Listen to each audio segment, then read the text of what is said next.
On May 22, 2020, at Allama Iqbal Airport in Pakistan, Pakistan International Airlines Flight 8303 is operating a route between Lahore and Karachi. With 91 passengers and 8 crew members on board, the plane takes off from Karachi just after 1:00 p.m. The flight is operated by an Airbus A320-214 registered as APBLD. After 1 hour and 30 minutes, the pilot starts the final approach sequence on runway 25L. But at 15 nautical miles, the pilot gets warned by the control tower about the high altitude of the plane and its high speed. Even at 10 nautical miles, the plane is 4,000 feet above the 3,000 feet required. As the airplane comes down, the pilot decides to extend the landing gear. However, the Airbus is flying too fast to get the landing gear down. The master caution is ringing into the cockpit, but due to the complicated approach and the overwork of the pilot to get the plane down, they get too distracted during the landing sequence.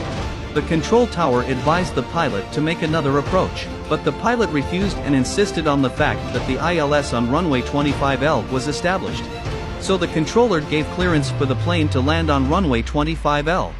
Approaching the runway, the pilot doesn't figure out that the landing gear is not down and heats the runway the first time with both engines at 4,500 feet from the runway threshold and a second time before 7,000 feet down the runway.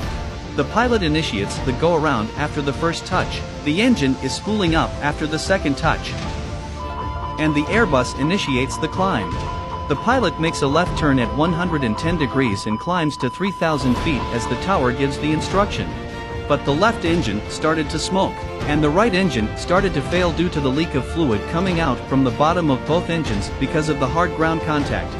As a result, the ram comes out of the plane due to the failure of the hydraulics to be a source of power because both engines shut down. The Airbus with no more thrust coming out of the engine starts the glide down pretty fast with the landing gear finally coming out, increasing the drag of the plane. The pilot made a direct left turn to the airport, but too low. The Airbus crashed into a populated area, killing 97 people on board and leaving 2 survivors.